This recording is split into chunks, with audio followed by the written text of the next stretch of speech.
Hi friends, అందరికీ నమస్తే. Welcome back to my channel. మన చరిత్రలో చాణక్యుడికి గొప్ప వ్యూహకర్త అనే పేరు ఉంది. నిజానికి భారత రాజకీయాలు, చరిత్ర దిశను మార్చడంలో చాణక్యుడే ప్రధాన పాత్ర పోషించారు.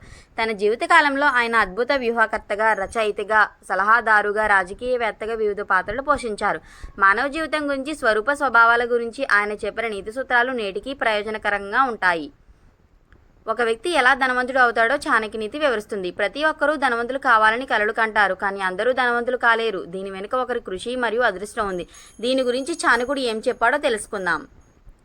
ఆచార్య చాణక్యుడు సామాన్యుడు కూడా ధనవంతుడు కావడానికి ప్రత్యేక శ్రద్ధ వహించాలని విషయాల గురించి చెప్పారు. ధనవంతుడు కావాలంటే తన అలవాట్లలో కొన్నిటిని మార్చుకోవాలి. అప్పుడే అతను ధనవంతుల వర్గంలోకి ప్రవేశించగలడు.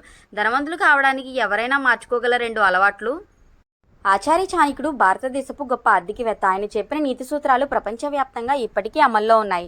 అతను రోజువారీ జీవితానికి కొన్ని సూత్రాలను చెప్పాడు. ఇది సామాన్యులకు జీవించడానికి ప్రేరణ ఇస్తుంది. జీవితంలో సరైన మార్గాన్ని అనుసరించడానికి వారికి అనేక ఆలోచనలు ఉన్నాయి. చాణక్యుడి ప్రధాన ఆలోచనలో ఒకటైన నీతి ఏంటో చూద్దాం. ఆచార్య చాణక్యుడి ప్రకారం ధనవంతుడు కావాలంటే తనకున్న దాంట్లో దానం చేస్తూనే ఉండాలి. ఇలా చేయడం వల్ల ఆశీర్వాదం పొందడం తప్ప మరేమీ ఉండదు. ఆచార్య చాణక్యుడు దానం చేసే వ్యక్తిపై భగవంతుని అనుగ్రహం కురుస్తుందని నమ్ముతారు. కాబట్టి దానం చేయడం వల్ల ఆ వ్యక్తి పేదవాడు కాకుండా ధనవంతుడు అవుతాడు.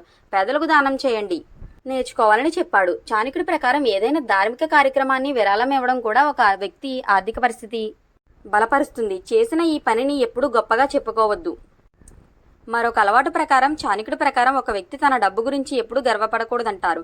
ఒక వ్యక్తి తన ఆర్థిక పరిస్థితి గురించి గర్వంగా భావిస్తే అతని చేతిలో డబ్బు ఎక్కువ కాలం నిల్వ ఉండదు. నిజానికి అలాంటి వారిపై లక్ష్మీదేవికి కోపం వస్తుంది. కాబట్టి ఏదైనా మంచి స్థితిలో పాదాలు నేలపై ఉండేలా జాగ్రత్తగా చూసుకోవాలి. Thanks for watching. Please subscribe to my channel. Don't forget like, share, comment.